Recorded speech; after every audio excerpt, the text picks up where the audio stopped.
We are back with the Tulsa Sound Podcast. I'm your host, Oscar Padron, and this is Eric Kerr. And we are here tonight talking about the Tulsa Sound, something we are very passionate about, something we've devoted our lives to. And before we went on break, we were discussing your visit to the new Bob Dylan Oh, the Bob Museum. Dylan Center. We still have some more photographs we'd like to show you that Mr. Eric has prepared for us. Great picture of Bob in his youth. It looks like he's trying to remember how to play the harmonica there. Maybe he needs to get a phone call from Neil Young. Okay. He might. Oh, Love he's this figured picture. it out, yeah. I love this picture of Bob. It's my favorite picture. It's from the same session with the bass guitar. It is. Now, tell us about that bass guitar, Mr. Eric. It was a Fender jazz bass. Fender jazz bass. An incredibly, very stock-looking studio jazz bass. But All right. Bob, he was thumping away there. So this is the outside of the center as you look south, right? Correct. So that is that on Archer? It's on Brady. It's on Brady. Yeah. Matthew Brady or Wayne Brady? Wayne Brady Boulevard in Wayne Brady. downtown Tulsa. That's beautiful. Excellent. Now, this is actually a photo from another city that is doing an extensive outdoor paint. Do you know what city this was in? I do not. So we found some Bob Dylan images. We're excited to have him in the city. Bob has been an old friend of our city's good friend here, Mr. Pete Mayo here in Tulsa. For those of you who don't know who Pete Mayo is has been a longtime supporter of the Tulsa Sound. Pete has been the owner of the Brady Theater and supported tons of musicians. That's the Tulsa Theater, isn't it? It is now known as the Tulsa Theater. Okay. It was the Old Lady on Brady. It will forever be the Old Lady on Brady in my heart. Yes. And, you know, after spending nearly a decade working in and out of that facility, it will always be the Old Lady on Brady to me. So I remember the days of Eddie and the Eclectics at the Brady. Heavens to Betsy. It was a 5 o'clock afternoon live entertainment show. You could go down, it had costumes, they had segments. It was a full-blown show. And they did this thing at 5 o'clock in the afternoon for the downtown crowd. It went on for years. Eddie and the Eclectics, downtown Tulsa, at the Old Lady on Brady, it was a thing. I'm talking about 1987, 1988, folks. It's been a minute. Been a minute or two, It has been a minute. So for those of you that don't know, Pete Mayo and Bob Dylan are personal friends, and they've always been buddies. Huh. And this is not a well kept secret. It's something that people know here in the Tulsa. I didn't know. Yeah, well, him and Bob are friends. Now I know. They are. So one of the reasons we have the center here, of course, is because of the Kaiser Family Foundation and the association Bob has with Pete Mayo. We cannot ignore that, and we won't ignore that. So we want to thank Pete for just being a cool guy and being friends with Dylan for 40 years. He gave me T-shirts, everybody. He gave me T-shirts. Pete Mayo's a great guy, an active cyclist. The man is part of the Tulsa Tough and part of the whole thing. We have a huge road race here in town called Tulsa Tough every year, and Pete's a huge supporter of that. But in the Tulsa Sound podcast tonight, we will be discussing the wonderful songstress, the greatest, not songstress, one of the greatest songwriters in history. And I have a little something I'd like to bring to Eric. What's the deal? What's the deal there, man? He doesn't know it, but he now has a new job, and he will be loading. It's like my old job. He will be doing local. Thought I retired from live events. He'll be doing local crew push-ins for the Bob Dylan Center and any and all things to do with that at the Guthrie Green. So what you're telling me is that you went to the museum and all I got was the lousy tour shirt, eh? No, you got a job. Oh, You'll be making $9 an hour pushing boxes. Yeah, well, guess what? Well, thanks. Thanks. You know, don't say I it. never gave you nothing, kid. Don't say I never gave you nothing. I would never say that. All right. So tonight, we're going to be talking about some great things. We've got a wonderful podcast coming up for you guys. Mr. Eric is in a great mood. I'm in a great mood. We want to bring you this positive vibration that we call the Tulsa Sound Podcast.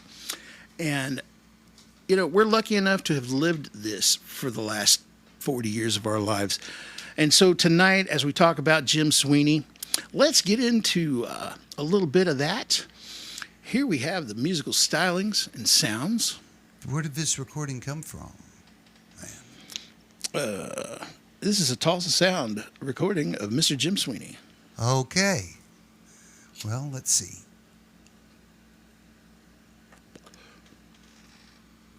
Oh, dear Lord, please let it work.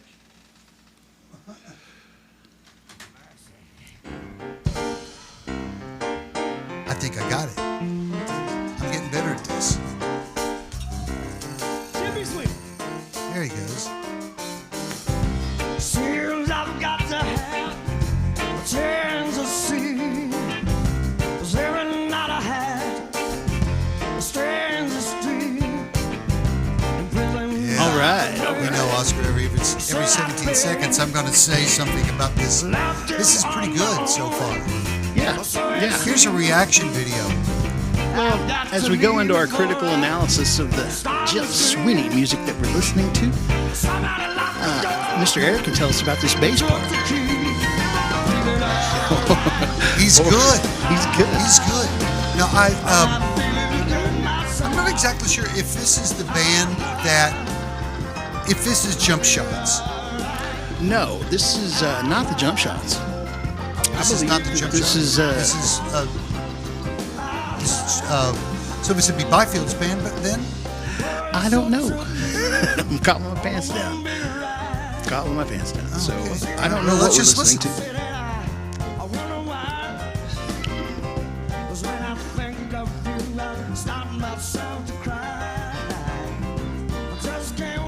Back when I was a kid, And that was a long time ago, folks. there was an infamous Tulsa music spot on Peoria that's now the Blue Rose, but back then it was called the Brookside Depot. And in the early '80s, that was one of the places that a lot of the Tulsa Sound bands really kind of made home.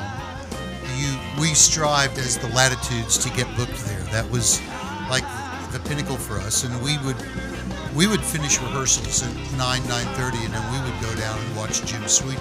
So we're listening to the sounds of Rockin' Jimmy and the Brothers of the Night. This is not the Jump Shots. Just to clarify that for our listeners, Okay. this is a Tulsa Sound podcast. We're trying our best.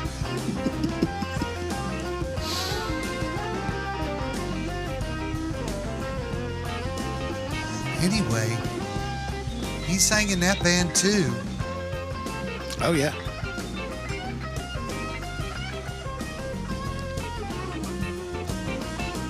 I would say whoever this is, it's outstanding. Oh, that's Tommy Triplehorn playing guitar. Okay, there we go. This Tommy Triplehorn is the sound of the Tulsa Sound in many aspects. Many aspects. If you're not into Tommy Triplehorn, you need to get back in the books, kids. I know this is Walt Richmond playing piano here. That is Walt Richmond on the piano. I knew his father. Did you? Yes. Tell me about Walt Richmond's father. I'm kind of afraid to, but I'll go ahead and give it a stretch. He was a house painter. Well, actually not a house painter. He was a professional painter. He did interiors. Back in the early 80s, I worked at Miss Jackson's in fashionable Utica Square. And he was our trim painter. He came by about once a week and would touch up the store. And this is Walt Richmond's father. Yes, and he was a fiddle player, and he was very proud of his son. He played the fiddle. Yeah, he was a musician too. Now, for those of you who don't know, Walt Richmond is a famous singer-songwriter, piano player, married to Bonnie Raitt out of the Tulsa Sound community. That's him that you hear banging. That is him. Let's listen. But yeah, his dad was a great guy and very much a Tulsa guy, and very proud of his son.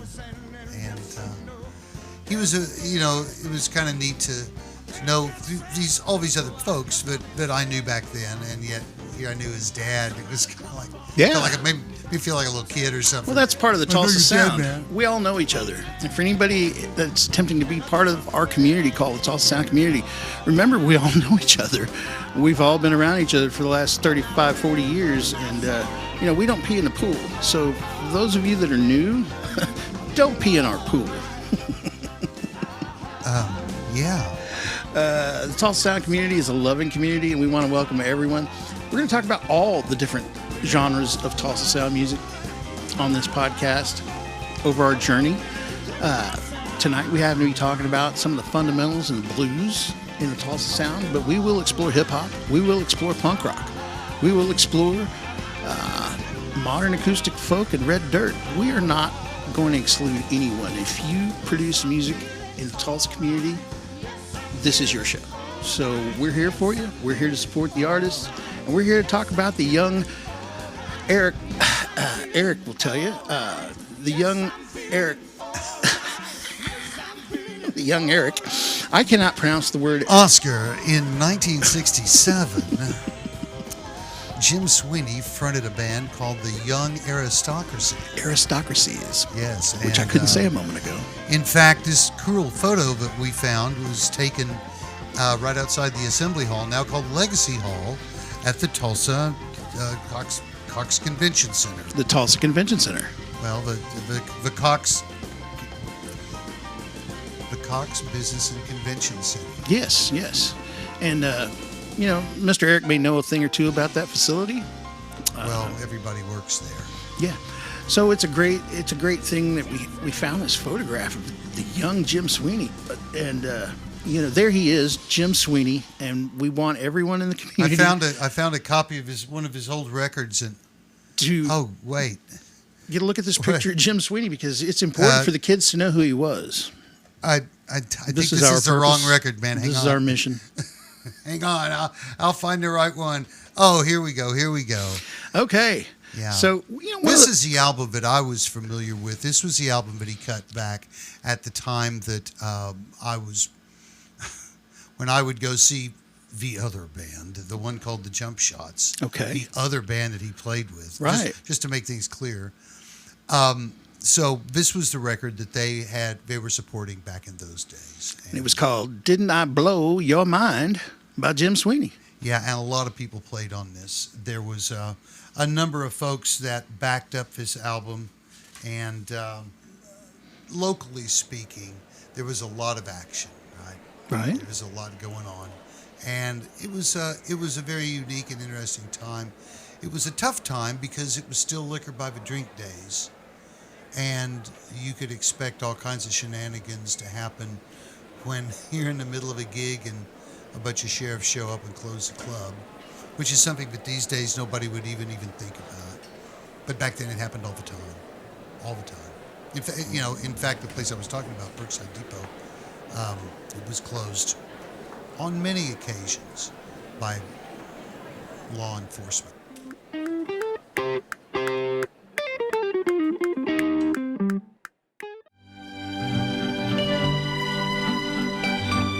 The beautiful things can always be found at Kathy's. 8th to 9th on Main.